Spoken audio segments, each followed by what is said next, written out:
Well, good evening, everybody.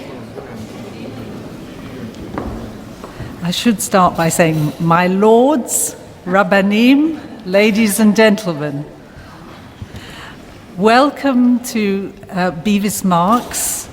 My name is Lynn Julius, and it gives me great pleasure to welcome you tonight to this evening's event to remember the Jewish refugees from Arab countries and Iran.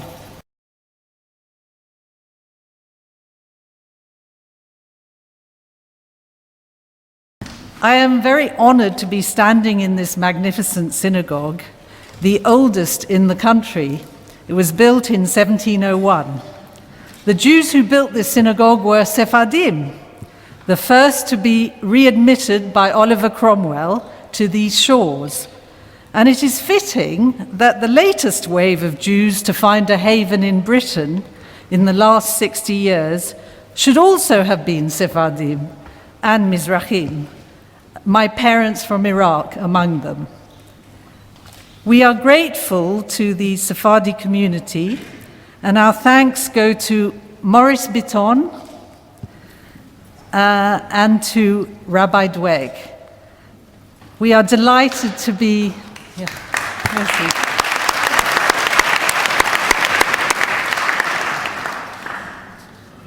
we are delighted to be co-hosting this event with them. This event is one of dozens taking place around the world, from Jerusalem to San Francisco, from Geneva to Liverpool, from Sydney to Los Angeles, from Amsterdam to New York. We even have one in Edgware. In case you were wondering, our colleague and friend Edwin Shukur is in Amsterdam. On the 23rd of June 2014, the Israeli Knesset passed a law designating 30th of November as a memorial day for Jewish refugees. Last year, we held two commemorative events in which the Deputy Ambassador and the Press Attaché of the Israeli Embassy took part. This year, we are grateful and delighted that the Israeli Embassy, represented by Ronnie Yedidia Klein, are full partners with us in this event. We hope that, like Holocaust Memorial Day, the event will enter the mainstream and restore Jewish refugees to the history books from which they have been expunged. For those who've not heard of my organization, Harif, let me tell you a little bit about us. We were founded exactly 10 years ago as the UK Association of Jews from the Middle East and North Africa to promote the history and culture of Jews from the Arab and Muslim world. We have organized over 200 events, from film screenings to talks to debates to parliamentary hearings. We are a small organization of volunteers, and I am indebted to Michelle Huberman and Ralph Assor. Where are you?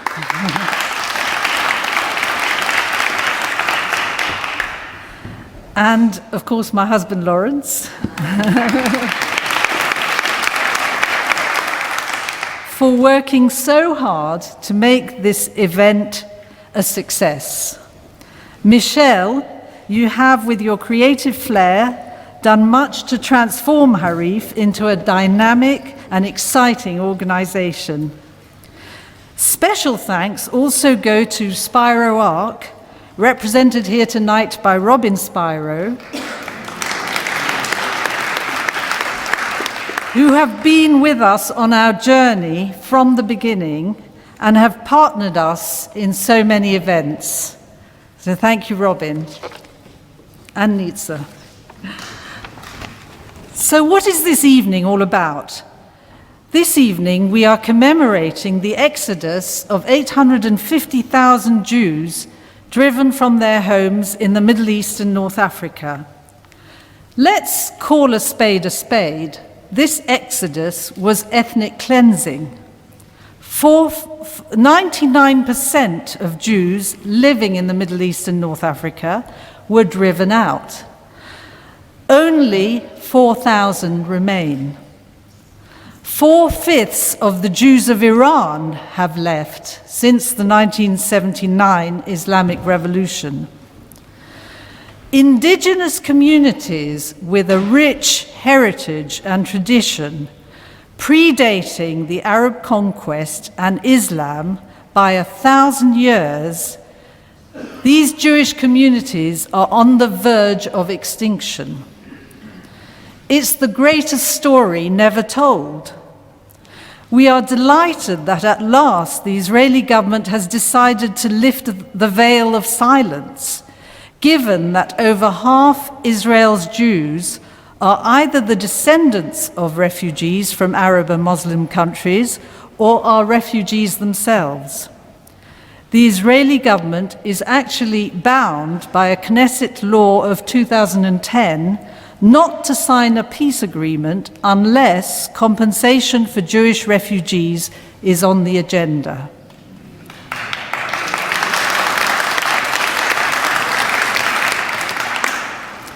So why the 30th of November? The date was chosen because it was the day after the UN passed Resolution 181 to partition Palestine. On the 30th of November, the Arab world erupted into a frenzy of anti-Jewish hysteria and violence. Riots broke out in Syria, Bahrain, and Aden. Synagogues and schools were burnt down, Jewish homes and businesses wrecked and looted, and in Aden, 82 Jews were murdered. The violence, coupled with Nuremberg-style state-sanctioned discrimination, caused the mass exodus we are commemorating today. However, even before the exodus, there is sound evidence that the Arab League was plotting all along to victimize their Jewish citizens and steal their property. Before Israel was created, and before a single Palestinian Arab refugee had left. So the Jewish refugees have been erased from history, and the facts have been turned upside down. Only last week, the UN passed a resolution reaffirming that the Palestine refugees are entitled to their property and to the income derived therefrom in conformity with the principles of equity and justice. And this resolution was passed by 157 countries, and only 7 voted against, and 6 abstained. This sort of thing, I'm sure you'll agree, is outrageous. But unfortunately, it's typical. Not a single resolution has been passed calling for the restitution of Jewish property, especially when you consider that there were more Jewish refugees than Arab refugees, and that they lost far more property. As long as the world persists in its myopia, it is the duty of every right-thinking individual, whether Jew or Gentile, to remind them, as a matter of law and equity, that 2 refugee populations emerged from the Arab-Israeli conflict. A peace agreement that ignores the human rights violations and suffering of the non-combatant Jewish refugees. That's human rights violations, sackings, arrests, internment, abductions, extortion, expulsions, travel bans, property seizures, confiscation, will not bring peace and reconciliation. As the ex-Canadian Justice Minister and human rights lawyer Irwin Cotler says, without truth, there can be no justice. Without justice, there can be no peace. Without peace, no reconciliation. But the Jewish refugee issue is more than simply a question to be resolved at the negotiating table. It is a symptom of the Arab and Muslim world's deep psychosis, an inability to tolerate anyone or anything different from itself. It is because the state of Israel embodies the non-Arab and the non-Muslim other that the Arab and Muslim world wants to destroy it. Refugees are much in the news these days. Muslim sects and non-Muslims are being persecuted in the Middle East, but people are apt to forget that the Jewish minority was one of the first. As our Christian friends here know only too well, first the Saturday people, then the Sunday people. And it does not stop there. A state that devours its minorities ends up devouring itself. So the lesson the Jews have learnt is that to survive as a Middle Eastern minority, you need to have your own state and the power to defend it. As one pundit remarked, the only difference between the Israelis and the Yazidis is that the Israelis are the Yazidis with an army. Anti-Semitism is not just a byproduct of the Arab-Israeli conflict, it is its cause. Fundamentalist ideologies, many of them Nazi-inspired, have poisoned the relationship between Arab and Jew, between Muslim and Christian, between Muslim and the wrong type of Muslim. Next year, we will be observing the 75th anniversary of the Nazi-inspired Farhud in Iraq, in which nearly 200 Jews were murdered. This year, it was the 70th anniversary of the Tripoli pogrom, in which 130 Jews were killed. Both events predated the establishment of the State of Israel and paved the way for the dissolution of the Jewish communities of the Arab world. Totalitarian ideological forces, which arose in the first half of the 20th century, have bequeathed a legacy of genocidal bigotry and violence. That legacy is with us today in the atrocities in Paris, in Mali, and in the stabbings on Israel's streets. So what is it we want? We do not emphatically want to return to the Arab world. Despite the pain of their uprooting, Jewish refugees have rebuilt their lives, and they're counting their blessings that they got out of there. We have a lot to celebrate, in fact. We are grateful that we are all now full and free citizens of Israel and the West. But we do want our rights. We want justice. We want our rights to recognition and redress. We want our right to memory. We want our place in history. Thank you.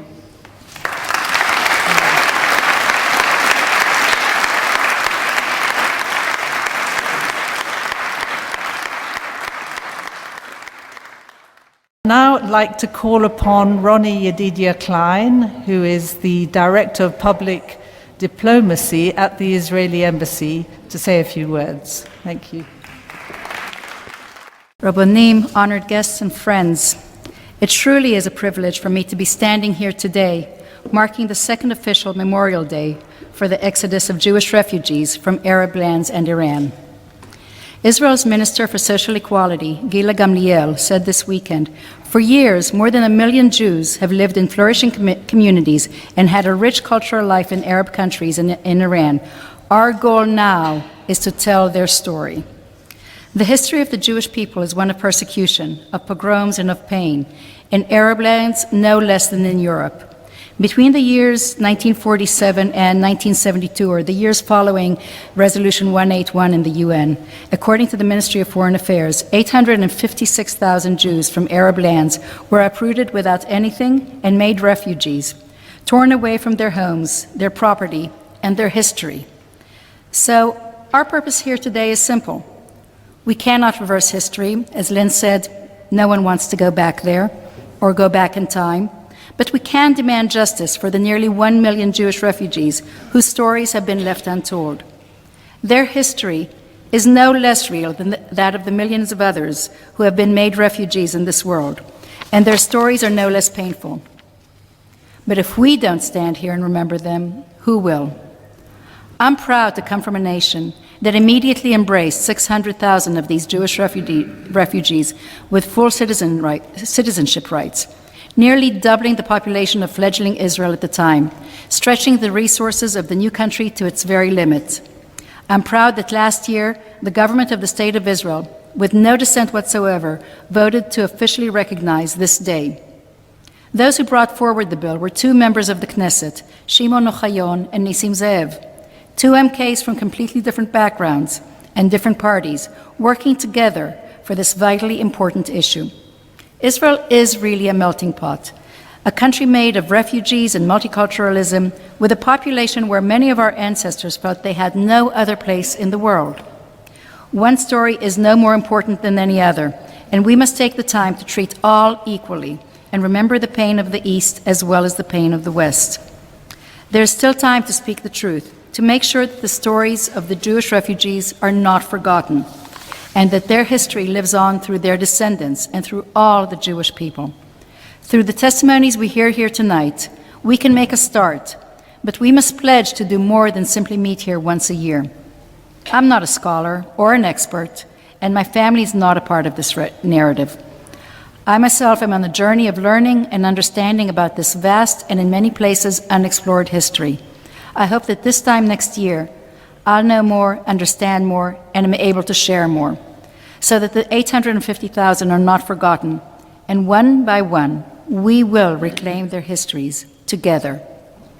I'd like to ensure that Harif, under the leadership of Lynn Julius, gets the recognition that they deserve. Day in, day out, they fight for these voices to be heard. Thank you for the work you've done and will continue to do. Israel needs more people like you, Lynn.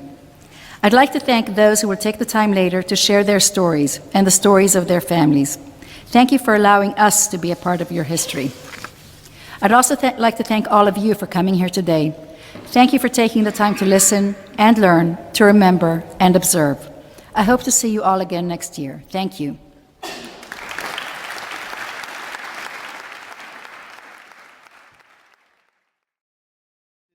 While it was not established by Jews from Arab lands, it was established by the Sfaradim, by refugees from Spain, from Portugal. And those refugees did not only come here first to Amsterdam and then to England, they sailed east. And they infused the populations of our indigenous countries. And when I say our, I mean us, the Jews from Arab lands. My family comes from Halab, from Syria.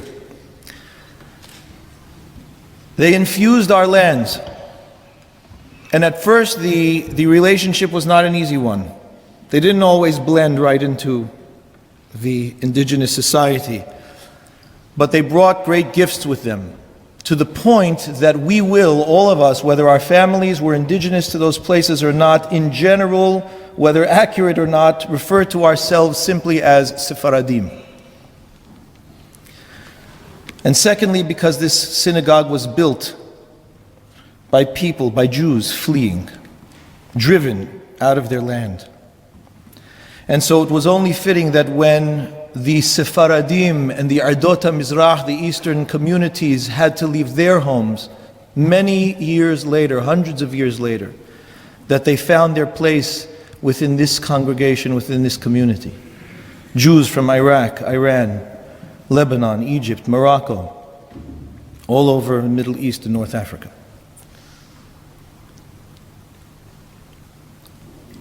When we think about our time in these lands, we can look at it locally or we can look at it upon the backdrop of the entirety of Jewish history. A span of 3,000 years. And perhaps it's worth doing so at times. To be able to recognize that on a certain level, the Jewish people hold the repository of the world's memory. And that we, from the lands that we come from, whether it is Syria or Egypt or Lebanon or wherever it may be, there are things that we drew from those communities, from those countries, that on a certain level do not exist in those countries anymore, but exist with us. We perhaps, it could be said, are the only people that have lost our place in history or lost the wars in history and have maintained a running history. We write our own history. Otherwise, it's the winners that write the history, is it not? But we have kept our running history. And so within us there is a repository. And it lives inside of us, inside of our families, inside of our food. We have good food. Good food. Inside of our music, inside of our relationships with each other and how it is that we relate to the world. My grandfather, to give an example, my grandfather, may he live and be well, lives in Los Angeles. I grew up in Los Angeles, far from Aleppo. And he is a great fan of Arabic music, and I learned that from him. I'm a great fan of the music. It's wonderful to hear the music tonight, beautifully played. And Muhammad Abdul Wahab, the great Egyptian composer, who came to UCLA to speak, and they were awarding him. And so my grandfather was invited. He went to go hear Abdul Wahab. And he got a chance to speak with him after the lecture, and he said to Abdul Wahab, so what does he say to Abdul Wahab? He turned to Abdul Wahab and he said to him, and this is very true, he said, "Your music will live in our prayers for many, many years to come." And Abdul Wahab looked at him and he said, "Where are my royalties?"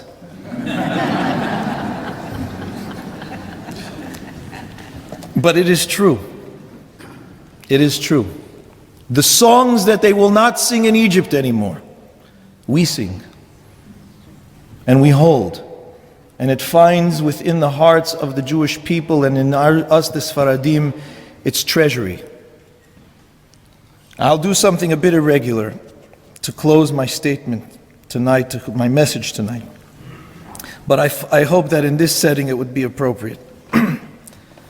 There is a passage from the book of Yirmiyahu in the 29th chapter that speaks of our first exile, the exile of the Jewish people. And it is these few lines that we, especially the Sfaradim, have taken in every exile that we have been in. And it says, "Ko amar Adonai Sevaot Elohei Yisrael lechol hagola asher igleiti mirushalayim bavela benu batim vashevu ונטעו גנות ואכלו את פריין קרחו נשים והולידו בנים ובנות וקחו לבניכם נשים ואת בנותיכם תנו לאנשים ותלדנה בנים ובנות ולבושם ואל ימעטו ודרשו את שלום העיר אשר הגליתי אתכם שמה והתפללו בעדה אל אדוני כי בשלומה יהיה לכם שלום. Thus says the Lord of hosts, the God of Israel, to all that were carried away captives, whom I caused to be carried away from Yerushalayim to Bavel, build houses in Bavel, dwell in them, plant gardens, eat the fruit, multiply, be not diminished. Seek the peace of the city, because in the city's success you shall find success and peace. We came from these lands. We gave everything that we had to them. We invested our heart, we invested our soul, we invested our money, we invested our children, we invested everything that we have. We followed these lines, this command from God. We prayed for the cities. And in our prayers and success, they found success. And while we are no longer there, as Lynn said, it is fitting that the repository of that history should not only live in our hearts, but it should live in history itself and in the consciousness of the world. And that's what this evening is about, and what this day should commemorate. And so I want to thank Lynn and Harif, and I want to thank you very much for having it here, for looking to have it at Bevis Marks, so appropriate to have it here. And may indeed the world recognize And may indeed we be able to hold our heads high as we do tonight, and to be able to show the world and teach the world about the beauty of our history and about what ultimately is just and right for us and for the world. Thank you.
We're now going to hear from two speakers, one from Iraq and one from Egypt. Niran Basun Timman left Iraq in 1973. Her family was among 3,000 Jews desperate to flee the terror of Saddam Hussein's regime.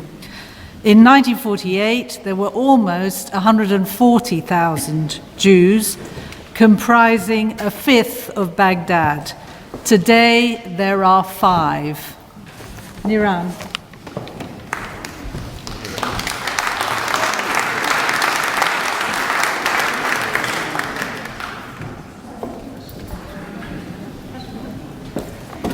Good evening. I just wanted to comment to what Rabbi Dweck said. A very well-known Iraqi journalist who is Muslim was interviewed recently. in an Iraqi station. He was asked, when would you go back to Iraq? His answer was, when the Jews go back. He asked him, the guy said, why is that? He said, then the land will have prosperity.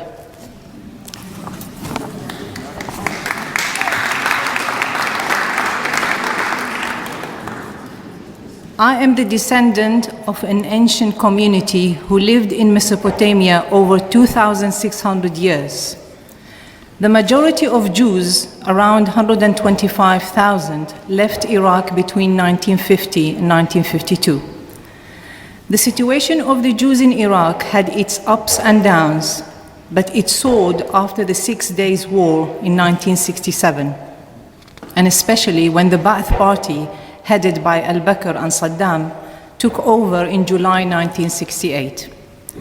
To strengthen their position, among other actions, they arrested many Jews in Baghdad and Basra, accusing them of treason and spying for America, Britain, and Israel.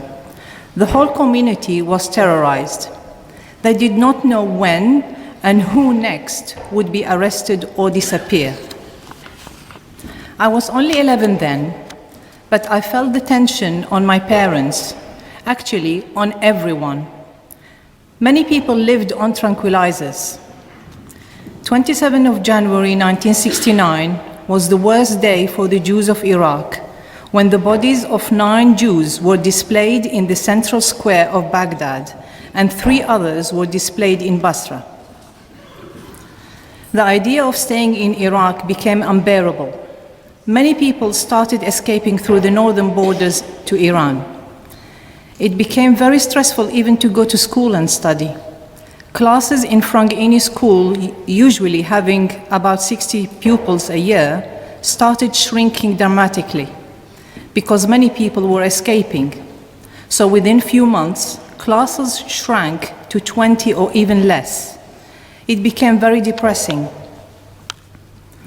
My brother, who is 8 years my senior, and who was a graduate from Baghdad University with no prospects to work, wanted to escape like many of his friends.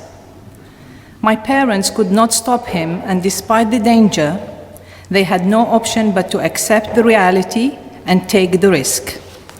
But changes in the law came to the rescue when the Iraqi government announced that the Jews were allowed to apply for permission to be granted passports. After many months and numerous visits to the Iraqi Home Office and the Information Department, my brother was granted the permission. He traveled to the UK, but it took weeks to know that he arrived safely, as communications were not as easy as today. We relied on letters, which were intercepted and checked by the authorities. After experiencing the freedom in the UK, my brother wanted my parents to leave Iraq too, obviously using special coding in his letters. It was very difficult for my parents, who were in their 50s then, to leave Iraq, where they lived all their lives and had a lot of memories. He insisted that if they, my parents, do not want to leave, then they should at least allow my sister and I, who were 17 and 16, to do so. After many attempts, my brother realized that the only way is by putting huge pressure on my parents. So he sent them a letter, and he told them that this would be his last letter until he receives a date that my sister and I would be traveling out of Iraq. His plan worked and prompted my parents to act, but there was a complication. One of my father's friends, who had contacts with the authorities, told my father that because of my father's journalistic past, the authorities might refuse to grant him the permission to leave Iraq. So he was advised not to submit any application to get passports under his name as the head of the family, because if they will refuse the application, no one of us will be allowed to leave the country. He suggested that my mother applies and includes my sister and me on the application because we were underage, send us abroad, and only then my father applies. This way, if he gets refused, at least my mother can use her passport, leave Iraq, and then he will escape through the northern borders. My parents took the advice, and when we were granted the permission, my parents were faced with another dilemma. How to let my sister and I to travel when we were underage. Don't forget, at that time in Iraq, girls underage did not go anywhere without parent, or an escort. The only option was if someone meets us in Turkey, which was the most common destination that the Iraqis went to at that time. They wrote to my brother, who was studying in the UK with limited financial capabilities. He borrowed money to buy a ticket to Turkey and asked his professor to postpone the submission of his work. And after his return, he took any available job, even as minor as filling sandbags for preparing for floods, so he can return the loan. We did not know all this until years later. The evening before our travel from Iraq, my sister and I were visited by our classmates. Every single classmate arrived apart from Joyce Qashqush, who shared the desk with me. I was surprised, upset, and even cross. We traveled the next morning and arrived to Istanbul, where we were met by my brother. Later that evening, we learned that the whole Qashqush family, 5 of them, including my classmate Joyce, was butchered and put in the suitcases they were planning to travel with a few days later. I hated myself for being cross with Joyce, zichronah livracha, when she was in fact dead. We stayed for 3 days in Istanbul, and we flew to Israel when my brother made sure that we are on an El Al flight. As he promised my mother, he will receive us in Istanbul and deliver us to safe hands. When we disembarked in Israel, my sister and I were approached by 2 men who addressed us by our first names, Kahraman, Niran. We just froze. Why these 2 people know our name? What do they want from us? That's it, we were caught and they're going to return us back to Iraq. What will happen to us? We completely forgot that we were in fact in Israel, and the fear we experienced in Iraq just took over. The 2 men realized that we were in a state of shock, so immediately they introduced themselves. They said, "Don't fear, I'm your cousin Sami." The other one said, "Don't fear, I'm your cousin Shlomo." My cousin Sami was an army officer, and Shlomo was a police officer in Israel. That's the reason they could get to the runway tarmac. We were escorted through immigration, and when we exited through the doors to the outside, it looked like there was a demonstration. We were overwhelmed with the number of relatives. My grandmother and my uncles, whom we never met before because they left Iraq in the 50s, so before we were born. There were cousins, second cousins, my parents' cousins, their children. Everyone was trying to introduce themselves. And Doris بتخلبوكي. I'm Doris, your father's cousin. أنا أوديت بتخالك. I'm Udit, your cousin. And on and on and on. Obviously, we could not take it all in. It was very emotional. But with all the excitement, we could not forget that we actually left our parents, whom we might never see again. And now that the 3 children have left Iraq, would this actually push them to leave Iraq as well to join us? Or it would have a negative effect on them, and they would feel that as long as we are safe, the rest, it doesn't matter. What would my mother do if my father would be refused permission to leave? Would she fly and let him escape through the borders? What would happen if my father would be caught, imprisoned, and even maybe hanged? Would my mother return back to try to save him? And she will be imprisoned as well. We stayed with our grandmother in her one-bedroom flat in Israel, joined Ulpan and learned Hebrew and felt very proud Israelis. One morning, we received a phone call from my brother saying that my parents will be leaving Iraq to Turkey in the next few days and will arrive to Israel a few days later. And this is exactly what happened. So after more than a year, we were all reunited as a family. Thank you.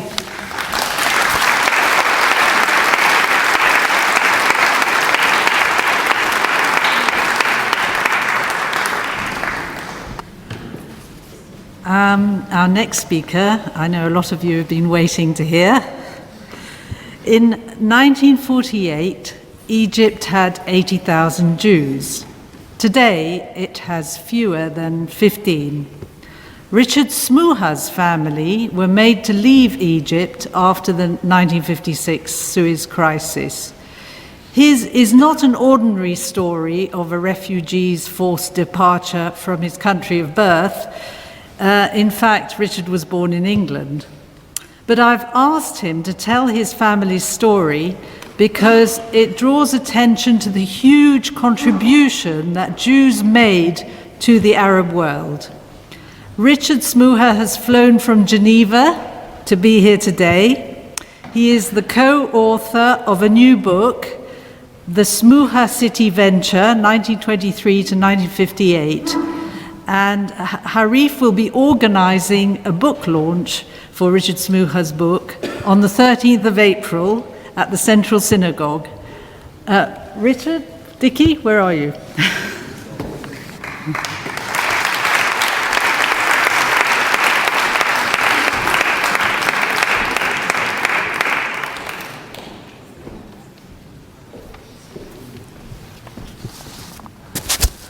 My Lord, ladies and gentlemen, ask an Egyptian what is Smuha, and he may well tell you that it is a football team from the city of Alexandria.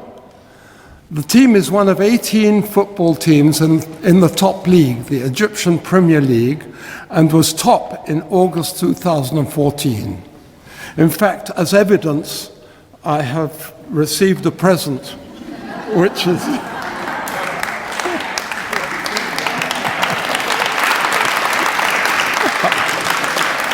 so the football team is named after a district in Alexandria called Smuha. Nasser cancelled the word city. My brother was checking in at the airport in Amsterdam, and the man at the ticket desk said, "Did you know that your family is named after a place in Egypt?" And he replied, "No, the place in Egypt was named after my family." Very significant. While the name is familiar, not many people in Egypt now know that Smuha city was built by a Jew. The city was named after my grandfather, Joseph. The building of Smuha city was itself a great adventure. The name is all that remains of our family's presidents in Egypt, except for the fact that recently they have opened another Smuha club in Borg Al Arab, without our knowledge, without our authorization in particular. Here's how it all started. Joseph Smuha actually came from Iraq. He was born in Iraq. He himself was born in Baghdad in 1878 and went to Manchester as a boy in 1892. He became a very successful cotton broker, but at the outbreak of the First World War, he closed his business and sent everybody off to the forces and offered himself for public service. One day, in 1923, sent from England on the government business, and he took a train from Cairo to Alexandria. Alexandria is situated on the edge of the swamplands and lakes of the Nile Delta. The railway line ran and runs on an embankment alongside infectious marshland. Looking out of the window, Joseph saw that the city of Alexandria was hemmed in by Lake Kadra.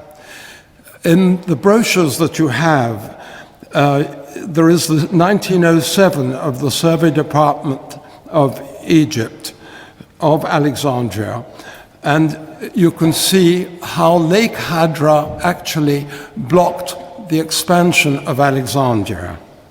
Spotting the potential to be gained if he drained Lake Hadra, he was told that he could have it for free on condition that he drained the lake, but he insisted on paying a commercial price, which is a big advantage as of today in this discussion. Joseph embarked on the project of a lifetime. He moved his wife and 8 children from Manchester to Alexandria, where 7% or 24,000 of residents of the city were Jews. He set up a competition for the best architects in Europe and Egypt. A plan was selected. Together with my father and uncle, Joseph built an entire city. Soon, Smuha city became an upscale residential suburb, much sought after by the well-to-do classes of Alexandria and much European former royalty.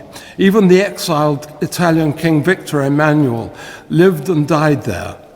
In time, he also built a race course, golf course, and sports club.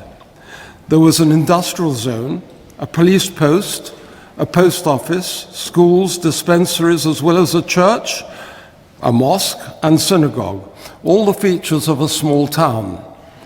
Joseph Smuha wanted to call his project after King Fuad City, but the king insisted that he call it after himself by the name Smuha City. After World War II ended, came the army officers' coup, the Suez Crisis, and Nasser's mass nationalization of British, French, and Jewish property, saying that Egypt was at war with three countries.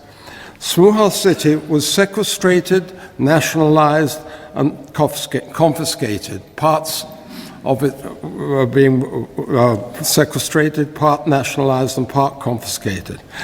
And also, actually, many Egyptian Jews in general in Egypt, and almost anybody in Egypt who had assets were dispossessed. In 1957, along with 25% of the Jewish community, my family, which are British, was unable to return to Egypt, moving to London, Paris, and Geneva. The Egyptian government compensated us 12 years later for a fraction of the project's value. But this was not the end of the story. The family home, a mansion outside Smuha city on the Alexandria seaside, was used by successive Egyptian presidents. In the year 2000, I discovered that the family house had somehow been overlooked in the sequestration and is probably still in our name today. The National Insurance Company merely occupied it and then either handed it over or sold it to the presidency. Under Egyptian law, owners of properties that had not been sold could reclaim them.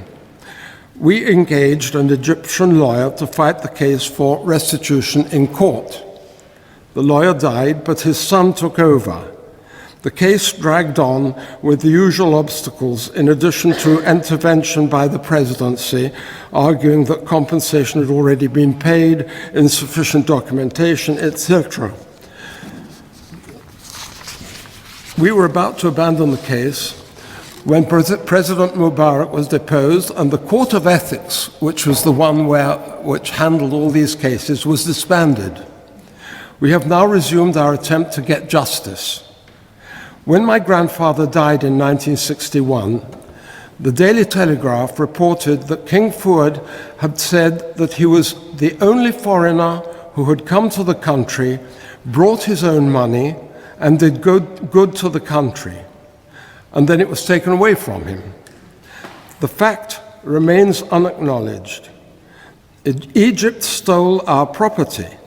It has erased Joseph Smuha's contribution and the contribution of many others whose importance to the country far outweighed their numbers. They were leaders in all the fields of human activity.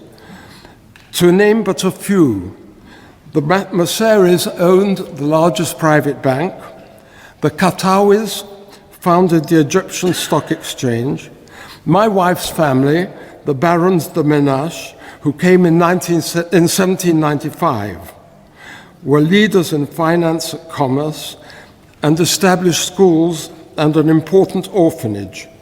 There were the Nagars, the Setners, the Adders, the Sicurels, who had large department stores. Others were prominent in medicine and literature and the arts. It goes without saying that the great majority of Jews who left between 1948 and 1970 adapted well to their new countries. Many have made a great success of their lives, unlike some other permanent Middle East refugees. Today, Smuha is just the name of a district on the map and a football team. But we hope that efforts such as this evening's will also bring long overdue recognition. The Jews did good, but their reward was displacement and dispossession.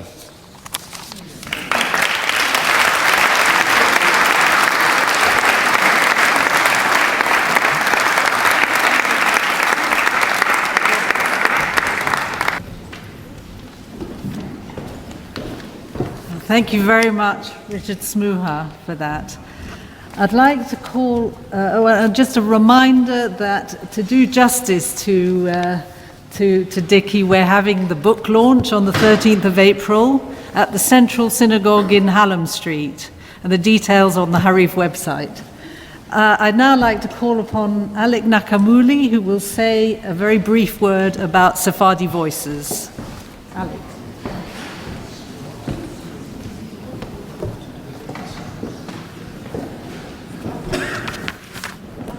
Thank you, Lynn. Lynn, you spoke earlier about our right to our memory and our history. So the question is how do we preserve this memory and how do we preserve our history? And this is the objective of our project, Sephardi Voices, where we actually professionally video record interviews of Jews who left Arab countries and Iran and resettled here into the United Kingdom. These interviews are then deposited at the British Library at King's Cross after the appropriate release documents have been signed by the interviewees. We have already recorded 75 interviews, but unfortunately, time is running short to record the generation who actually was born in those countries and forced into exile. We believe that we are looking at a 2 to 3 year short-term project with the objective to record another 170 to 200 interviews, as well as produce some educational material. We seriously believe that this is essential, not only to preserve the memories such as Iran's, but also the history and the history of our stay in those countries and the significant contribution to the political, economical, and cultural development of those countries, as we've heard from Richard Smuha, that our communities gave. Because what is very clear at the moment is that these countries are systematically trying to erase our passage from their history and our contribution. So, please, if you would like to be interviewed or help us with this project, please approach my colleagues Ralph Assor or Bea Lefkowitz and let me know if you would like to be interviewed or help us. And thank you very much in advance.